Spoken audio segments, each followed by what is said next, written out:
Fala pessoal, aqui quem fala é o Vini, sejam bem-vindos a mais um vídeo. Esse é mais um vídeo de notícia, dessa vez para falar sobre um monte de notícia, então vamos lá sem enrolação, começando pelo UFC que está planejando mais um card aqui no Brasil nesse ano de 2020. Lembrando que tem o UFC Brasília, mês que vem tem um UFC planejado para São Paulo em maio, que é um UFC numerado inclusive, e eles estão planejando aí mais uma edição para o fim do ano, lá em novembro, no Rio de Janeiro. Só que não seria um UFC numerado, porque o UFC numerado seria esse aqui de São Paulo. Então, lá do Rio seria um Fight Night, ou seja, é um card onde não terá uma disputa por cinturão e tal, não tem o pay-per-view e etc. Mas é um card geralmente mediano, né? Que é o que acontece aqui em São Paulo. Então, nesse ano ficaria invertido, né? Ao invés de ser um numerado lá no Rio, vai ser aqui em São Paulo. E lembrando que aqui em São Paulo, supostamente seria a luta principal entre o José Aldo e o Henry Cejudo. Mas vamos aguardar aí a confirmação e também, claro, qual vai ser o card, né? Mas vamos ficar de olho, afinal de contas, nem do UFC São Paulo a gente tem tanta certeza ainda, né? E vamos para a próxima notícia, que é sobre demissões. O UFC realizou alguns cortes aí, acabou mandando 8 lutadores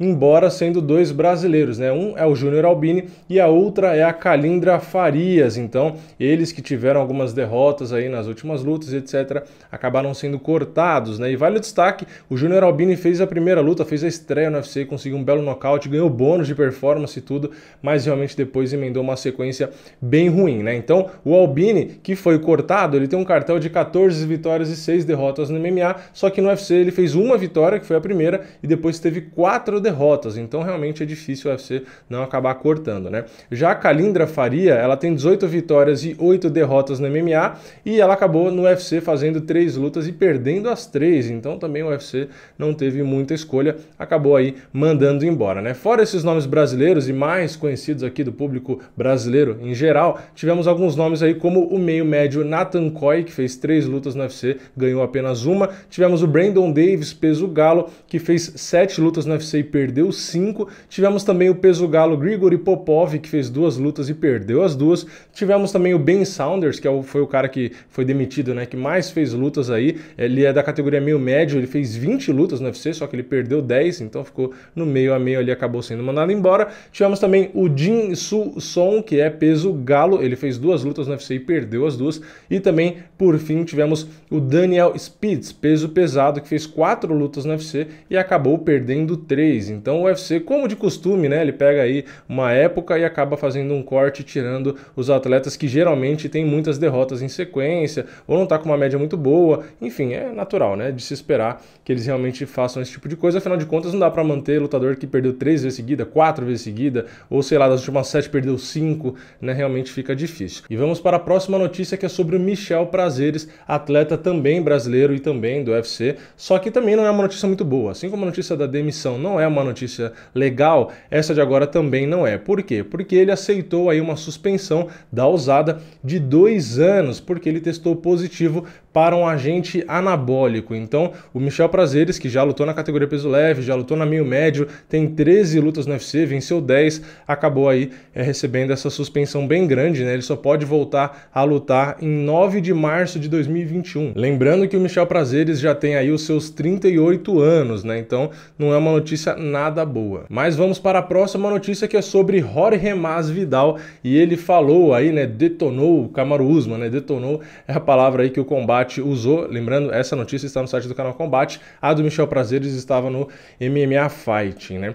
E o Masvidal acabou dando algumas declarações aí sobre o campeão meio médio, né, que é o Kamaru Usman, e realmente ele não tá muito feliz, né? É difícil saber se ele tá querendo só promover ou se ele realmente não gosta do cara, mas enfim, o que ele disse foi o seguinte: foi real, no sentido que eu disse a ele o que farei. Ele tá falando daquela situação onde ele acabou discutindo ali com o Kamaru, que teve aquela filmagem, etc, né? E ele continua: nada ia acontecer naquela hora, porque ele estava de gesso na mão. Não vou atacar alguém que está incapacitado, entende? Mas ele é um bundão. Eu queria dizer na cara dele que eu vou ele. Não sei por que ele ficou tão nervoso, só estava dizendo que vou ele na hora da luta. E o Masvidal continua. Ele tem umas 38 personalidades. Toda semana eu descubro uma nova e eu não gosto de nenhuma delas até agora. Ele não era assim antes. Ele antigamente me pedia por fotos e me cumprimentava. Seu nome verdadeiro é Kamaruddin. Eu não sei se é assim que pronuncia, mas enfim, tanto faz, né? Não é nem Kamaru. Ele está mentindo no seu nome de nascimento. Esse cara é o mais maluco dos malucos. E na última declaração, o Masvidal acabou falando sobre o confronto entre o Kamaru e o Colby Covington. Ele disse: me surpreendeu que nenhum deles quis fazer wrestling. Isso me disse muito que eles não estão dispostos a se comprometerem. Nem tentaram uma queda. Eles decidiram tentar a sorte em pé e não fizeram o que fazem de melhor porque tinham muito orgulho, muito ego. Talvez ele defenda, talvez eu me canse, entre aspas aí, como se fosse o Kamaru dizendo, provavelmente, né?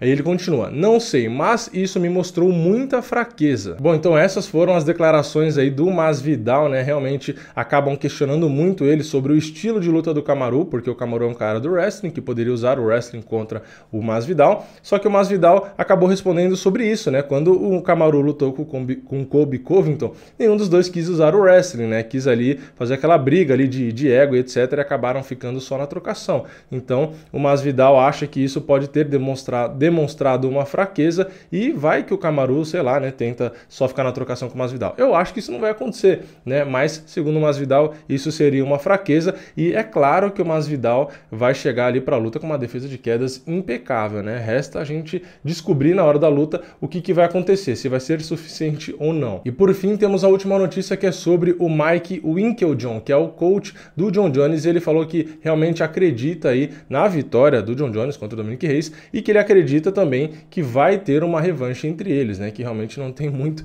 como não ter uma revanche, mas ele ficou bastante empolgado, né? Porque segundo ele, a gente teve uma prova do Jon Jones quando ele realmente enfrenta um cara numa revanche, que foi um exemplo que ele deu contra o Gustafsson. Contra o Gustafsson, o Jon Jones passou um apuro muito grande na primeira luta, algumas pessoas viram a derrota do Jon Jones, etc. E aí na revanche o Jon Jones fez parecer fácil, né? Ele venceu muito mais tranquilamente ali. E o coach do Jon Jones acha aí que realmente se tiver uma revanche com o Dominic Reyes, ele conhecendo o Jon Jones, né? Ele acha que o Jon Jones vai chegar muito mais bem preparado, né? Já vai conhecer o cara e tal, vai estudar muito melhor e vai chegar com um plano ali mais eficiente. Então deve acabar às vezes vencendo mais tranquilamente. Enfim, eu não sei, né? Eu não sei sinceramente se tiver a revanche, se eu dou um palpite pro Jon Jones ou agora se eu dou pro Dominic Reyes, porque realmente essa luta entre eles me surpreendeu muito. Então eu precisaria realmente reavaliar o que eu acho, porque o Jon Jones era muito favorito na minha opinião e o Dominic Reyes me surpreendeu. Então, da mesma forma que numa revanche o Jon Jones vai se planejar, vai estudar para chegar de um jeito diferente, para não passar o mesmo apuros,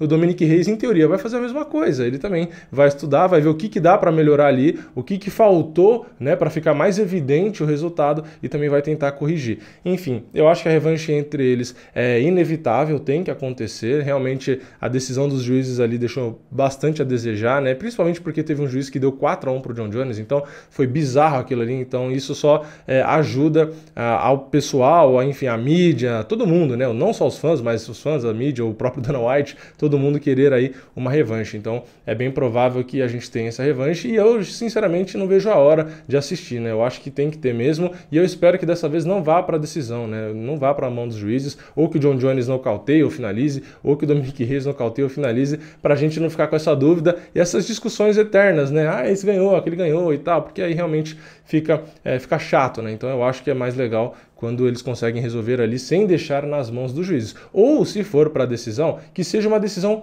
clara, né, que a gente consiga pontuar ali claramente, né? Porque quando fica nessa de 3-2 para um ou para outro, fica sempre nessa discussão e a gente não sabe quem é melhor e tal. Então, eu acho que cabe sim aí uma revanche, eu acho que seria bastante interessante. Mas enfim, comenta aqui embaixo, o que você acha? Você acha que tem que ter revanche, não tem? Você acredita no Jon Jones numa revanche ou você acredita no Dominic Reyes? Ou pode comentar também sobre qualquer outra notícia que eu trouxe aqui nesse vídeo, beleza? Então, é isso, deixa o seu like se você gostou desse vídeo, não esquece de se inscrever e ativar o sininho, assim você não perde nenhum vídeo novo aqui do canal, isso é muito importante. E eu vejo vocês na próxima, é nóis, valeu, falou!